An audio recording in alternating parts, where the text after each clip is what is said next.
प्रबुद्ध वर्ग के सम्मान में विचार संगोष्ठी है। 23 से 29 तक अलग अलग जिलों में ये गोष्ठी होगी। बीएसपी का नया ब्राह्मण कार्ड। 2022 में विधानसभा चुनाव होने हैं और जिस तरीके से लगातार बसपा भी अब फ्रंट फुट पर नजर आने लगी है, 23 से 29 तक अलग अलग जिलों में ये गोष्ठी होगी। 7 दिनों में 6 जिलों में बीएसपी का विचार संगोष्ठी। अयोध्या, अंबेडकर नगर, प्रयागराज में ये संगोष्ठी होगी। कौशाम्बी, प्रतापगढ़, सुल्तानपुर में होगी। अंबेडकर नगर में 2 दिन होगा ब्राह्मण संगोष्ठी। अंबेडकर नगर को बसपा मानती है अपना गढ़ और हम यहाँ पर बात कर रहे हैं बसपा का ब्राह्मण कार्ड में 2 दिन होगी ब्राह्मण संगोष्ठी।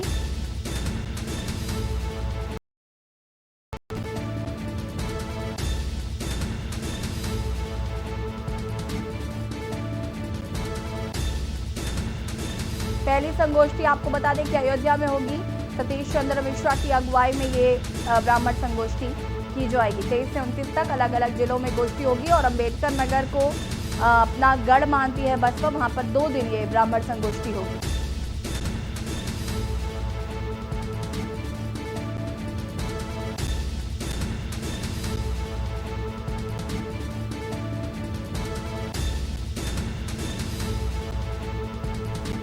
और इसी खबर पर हमारे साथ पॉलिटिकल एडिटर प्रदीप विश्वकर्मा जी जुड़े हुए हैं और अयोध्या से हमारे संवाददाता सूरज सिंह जुड़े हुए हैं।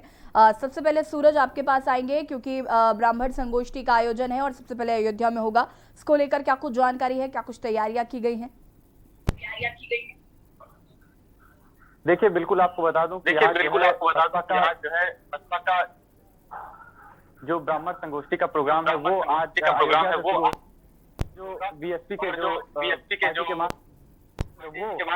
से शुभारंभ कर रहे हैं। देखिए सबसे बड़ी बात यह है कि इस जो है संगोष्ठी का आयोजन हो रहा है और ब्राह्मण महासभा का आयोजन हो रहा है। इससे बसपा को कितना फायदा जो है सतीश चंद्र पहुंचाएंगे ये तो समय बताएगा, क्योंकि जब 2005 का चुनाव हुआ था तो बसपा के सबसे ज्यादा जो ब्राह्मण करीब 70 जो है विधायक जीत के गए थे और उसी को लेकर के अब जो बसपा सुप्रीमो है उन्होंने फिर से एक बार ब्राह्मण कार्ड खेला है यूपी में।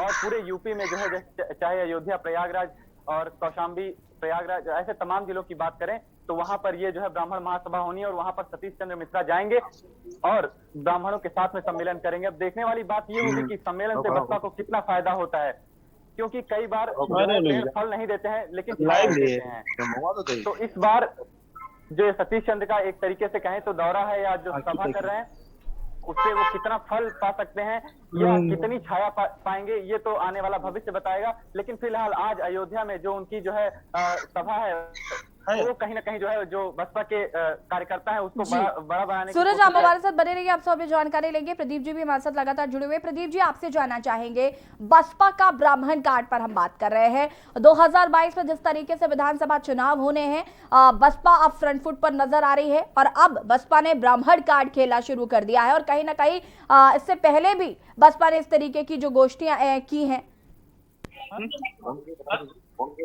देखो ऐसी हमें समझना पड़ेगा कि आखिर इसके पीछे का कारण क्या है। सबसे पहले मायावती ने ये ऐलान किया कि ब्राह्मण सभा ब्राह्मण सम्मेलन करेंगे और आज से उसका आगाज होगा। खासकर अयोध्या से उसका आगाज होगा। अयोध्या एक बड़ी नगरी है, राम की नगरी है और वहाँ पर साधु संत भी है। लेकिन अचानक से बसपा ने एक चीज अपनी बदल दी है कि ब्राह्मण सम्मेलन का नाम बदल दिया है। ब्राह्मण सम्मेलन का नाम बदल करके प्रबुद्ध समाज सम्मेलन कर दिया है और इसके पीछे का कारण सबसे बड़ा ये है कि सुप्रीम कोर्ट ने जातीय सम्मेलन करने पर रोक लगा रखी है और यही कारण है कि ब्राह्मण सम्मेलन की जगह पर अब इसको प्रबुद्ध कमेटी प्रबुद्ध सम्मेलन के नाम से इसको जाना जाएगा। अयोध्या से आज इसका आगाज होगा, शुरुआत होगी। अब से कुछ देर बाद सतीश चंद्र मिश्रा जो कि ब्राह्मण चेहरा है बहुजन समाज पार्टी के, वो अयोध्या पहुंचेंगे और जलाभिषेक करेंगे। 100 लीटर दूध के साथ में जलाभिषेक करेंगे और उसके बाद 12 बजे ये कार्यक्रम शुरू होगा। करुणा शंकर पांडे जी को वहाँ की सामान दी गई है, वो वहाँ पर अपना देख रहे हैं। बड़ी बात यह है कि क्योंकि कोरोना काल है इसलिए कोई बड़ा सम्मेलन नहीं हो सकता है। ऐसे में मात्र 50 लोगों को इसमें शिरकत करने की इजाजत दी गई है और 50 लोगों के साथ ये सम्मेलन होगा। ये तो थी रूपरेखा जो हमारे सहयोगी सूरज आपको बता रहे थे कि कैसे ये शुरू होगा, लेकिन इसके पीछे का असली मकसद क्या है, इसका कारण है क्या है, इसे समझना पड़ेगा। 2007 में जिस तरह से ब्राह्मणों ने साथ दिया, दलितों का और पिछड़ों का साथ रहा, उसके बाद में ब्राह्मणों ने इसमें अपना छौंक लगाया और 2,207 विधायकों के प्रदीप जी, साथ आपको माफ कीजिएगा, यहाँ पर मैं रोकना चाहूंगी, ब्रेक का वक्त हो रहा है, जल्द ही आपके पास वापस आते हैं और तमाम जानकारी लेते हैं। यहाँ पर हम बात कर रहे हैं बसपा के ब्राह्मण कार्ड की, नाम जरूर बदल दिया गया है लेकिन ये ब्राह्मण सम्मेलन ही है जो कि आज से शुरू हो रहा है और सबसे पहले अयोध्या में होगा। वक्त है छोटे से ब्रेक का, जल्द हाजिर होता है। आप देख रहे हैं के न्यूज, खबरों का सारथी। अगर कोरोना महामारी के चलते आपके या आपके किसी जान पहचान के परिवार में कोरोना से मृत्यु हुई है तो आप हिम्मत न हारें। दिल्ली सरकार आपके साथ खड़ी है। कोविड से अपनों को खोने वाले परिवारों के लिए दिल्ली सरकार ने मुख्यमंत्री कोविड-19 परिवार आर्थिक सहायता योजना शुरू की है। इससे आप 2 तरह से सहायता प्राप्त कर सकते हैं। मासिक आर्थिक सहायता, कोविड से जिन्होंने अपने परिवारों में कमाने वालों को खोया है उन्हें हर महीने 2,500 रुपए की आर्थिक सहायता दी जाएगी। एक मुश्त सहायता, कोविड में अगर आपके परिवार में किसी की भी मृत्यु हुई है तो आप 50,000 रुपए की एक मुश्त अनुग्रह सहायता राशि पा सकते हैं। विस्तृत जानकारी और आवेदन के लिए आप edistrict.delhigovernment.nic.in पर लॉगिन करें। दिल्ली सरकार है आपके साथ। आप देख रहे हैं के न्यूज, खबरों का सारथी। ब्रेक के बाद एक बार फिर से आप सभी का स्वागत है और हम बात कर रहे हैं बसपा का ब्राह्मण कार्ड। आपको बता दें कि ब्राह्मण सम्मेलन की गोष्ठी जो है वो 23 जुलाई से लेकर 29 तक चलेगी और आपको बता दें कि जिस तरीके से अब जगह जगह ये गोष्ठी का आयोजन किया जा रहा है, बसपा 2022 के चुनावों के लिए फ्रंट फुट पर नजर आने लगी है। इसी पर हम बातचीत कर रहे हैं। हमारे साथ पॉलिटिकल एडिटर प्रदीप विश्वकर्मा जी भी लगातार जुड़े हुए हैं और अयोध्या से हमारे संवाददाता सूरज भी जुड़े हुए हैं। प्रदीप जी, आपसे जानना चाहेंगे, आप जिस तरीके से बता रहे थे कि आखिर ब्राह्मण सम्मेलन क्यों, नाम भले ही बदल दिया गया हो लेकिन हम सभी जानते हैं कि ये एक ब्राह्मण सम्मेलन है। बिल्कुल जैसी, ये इसमें कोई शक नहीं है कि ये ब्राह्मण सम्मेलन है, सिर्फ इसका नाम बदला गया है, स्वरूप वही रहेगा। नाम चूंकि इसलिए बदला गया क्योंकि सुप्रीम कोर्ट ने जातीय सम्मेलन करने पर रोक लगा रखी है, लेकिन मकसद उसका लब्बो-लुआब वही है जो उनका होता है। अब सवाल ये उठता कि आखिर अचानक से मायावती को ये यू टर्न क्यों लेना पड़ा। 2007 में जिस तरह से दलित उनके साथ में, दूसरी पिछड़ी जातियां उनके साथ में थी और अपना योगदान दे करके भरपूर समर्थन दिया और सरकार बनाई, बहुमत की सरकार बनाई, पहली बार बहुमत की सरकार बनी थी। अब जिस तरह के सिनारियो चल रहे हैं वर्तमान में, उसमें बसपा को लगता है कि सपा क्योंकि आगे निकलती जा रही है, वैसे में उनको एक झटका देना बहुत जरूरी है और भारतीय जनता पार्टी के साथ में भी ब्राह्मण जुटा हुआ है, तो ये दोनों पार्टियां उनके निशाने पर हैं। वो ब्राह्मण कार्ड खेल करके भाजपा को भी कटघरे में खड़ा करना चाहती है, क्योंकि एक वर्ग बता रहे हैं कि नाराज नजर आ रहा है, कुछ चीजों को लेकर के नाराजगी है। हालांकि ये बात अलग है कि सरकार ने उनको भरपूर सहयोग दिया और भरपूर उनका प्रतिनिधित्व है, उसके बावजूद भी ब्राह्मणों को लगता है कि जितना मिलना चाहिए उतना अभी उनको नहीं मिला है। तो यही कारण है कि वो उस वोट बैंक को अपनी ओर आकर्षित करना चाहती हैं, जिससे कि भाजपा को भी कटघरे में खड़ा किया जा सके और इस वोट बैंक को अपनी ओर आकर्षित किया जा सके। दूसरी बात, समाजवादी पार्टी भी इस वोट बैंक पर अपनी निगाहें लगाए हुए है और उनको भी, सपा भी चूंकि बड़ी प्रतिद्वंदी पार्टी है तो उसको भी झटका देने के लिए ये रणनीति अपनाई गई है।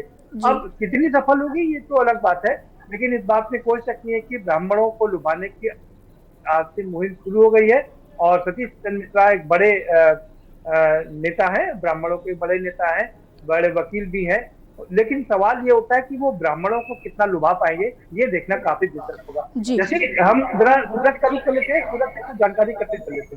सूरज, आज से सम्मेलन शुरू हो रहा है, अब से कुछ देर बाद मिश्रा जी पहुंचने वाले होंगे वहां पर। पहले उनका दर्शन करने का प्रोग्राम है, उसके बाद वो जलाभिषेक करेंगे। क्या लगता है कि कौन कौन सी जो डिग्नेटरीज है, करुणा शंकर पांडे के साथ में और कौन से प्रमुख लोग हैं जो उनके साथ इस सम्मेलन में आ सकते हैं? देखिए सर, अभी तो जो बाकी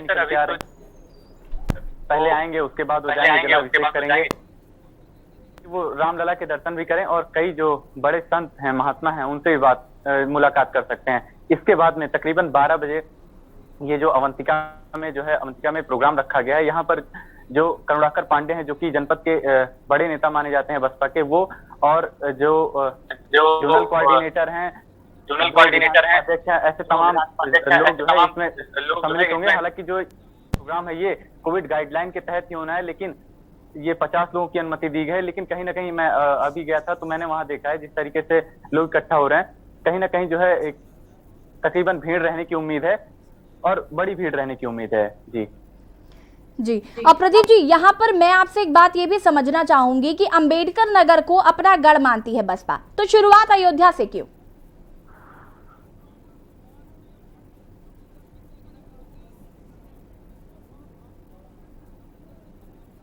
प्रदीप जी, आपकी आवाज नहीं आ पा रही है हम तक। बसपा का गढ़ है और बसपा वहां से लगातार जीतती भी रही है, लेकिन अभी जिस तरह से उसके 2 कद्दावर नेता वहां से निकाले गए हैं तो वो उसको रिटेन करना चाहेगी, वहां भी एक सम्मेलन करेगी। लेकिन अयोध्या किस लिए, ये अपने आप में सबसे बड़ा सवाल है। अयोध्या इसलिए क्योंकि अभी तक पिछली बार जब हमने देखा कि कैसे मायावती ने ज्यादा से ज्यादा अल्पसंख्यकों को टिकट दिया, एक बार तो यहाँ तक बात निकली कि 175 टिकट दिए जाएंगे, लेकिन उसके बाद से उन्होंने 100 से ज्यादा टिकट मुसलमानों को दिया, अल्पसंख्यकों को दिया। और उसके बाद जिस तरह से भारतीय जनता पार्टी ने अपनी रणनीति बदली और हिंदू मुस्लिम का कार्ड खेला, वो कहीं इनको नुकसान पहुंचा गया और अब उन्होंने रणनीति बदल करके फिर से ब्राह्मणों को लुभाने की कोशिश की है और शायद अल्पसंख्यकों के प्रति उतनी अब सहृदयता नहीं दिखाएंगे जितनी पहले कभी दिखाते थे। इसका साफ कारण है कि जो पुरानी रणनीति थी उसकी वजह से भारतीय जनता पार्टी को बहुत फायदा मिलता है, वो हिंदू मुस्लिम कराने में सफल हो जाती है और बसपा इस बार कतई नहीं चाहेगी कि वो भारतीय जनता पार्टी अपनी रणनीति में सफल हो, बल्कि बसपा ने पलटवार किया है कि कैसे वो भारतीय जनता पार्टी के वोट बैंक में, हिंदू वोट बैंक में सेंध लगा सके। यही सबसे बड़ा सवाल यही है कि अब इस बार मुस्लिम वोट बैंक में सेंध लगाने की कवायद नहीं हो रही है, बल्कि हिंदू वोट बैंक कैसे बंटवारा हो, कैसे उससे बटे, इसी पर रणनीति बनाई जा रही है। ज्यादातर राजनीतिक पार्टियां इसी पर फोकस कर रही है और यही कारण है कि बसपा ने ये ब्राह्मण सम्मेलन शुरू करने। प्रदीप जी, हमने देखा था कि कांग्रेस ने शुरुआत की थी कि वो जो मुस्लिम समुदाय के लोग हैं उनको लुभाएं। प्रियंका गांधी वाड्रा जब उत्तर प्रदेश आई तो उन्होंने कोशिश की कि वो मुस्लिम समुदाय के लोगों को लुभाएं, लेकिन कहीं ना कहीं जिस तरीके से अब एक बार फिर से ब्राह्मण कार्ड खेलना शुरू कर दिया, चाहे वो भाजपा हो, चाहे वो बसपा हो, चाहे वो सपा हो, आखिर इस तरीके की राजनीति अब क्यों? बिल्कुल, जैसा मैंने अभी बताया कि अब सारी राजनीतिक पार्टियों को ये बात समझ में आ गई है कि अल्पसंख्यक वर्ग 20% है। उत्तर प्रदेश की अगर हम बात करें तो 19-19.5% है अल्पसंख्यक, और इस वोट बैंक की मारामारी के लिए सारी राजनीतिक पार्टियां अभी तक लगा रही थी। लेकिन जिस तरह से भारतीय जनता पार्टी ने 2014 से। प्रदीप जी, बहुत बहुत शुक्रिया आपका तमाम जानकारी देने के लिए, और हमारे साथ सूरज भी जुड़े हुए हैं, बहुत बहुत शुक्रिया। वक्त की थोड़ी सी कमी है। फिलहाल आपको बता दें कि बसपा का ये ब्राह्मण कार्ड है और कहीं ना कहीं इस बार जिस तरीके से हर कोई ब्राह्मण को लुभाने का प्रयास कर रहा है, देखना होगा 2022 में किसके सर सजेगा ताज। फिलहाल हर पार्टी अपनी तरफ से कवायद तेज कर चुकी है। और अब बात करेंगे यूपी से भागा कोरोना। उत्तर प्रदेश में 8 जिले कोरोना संक्रमण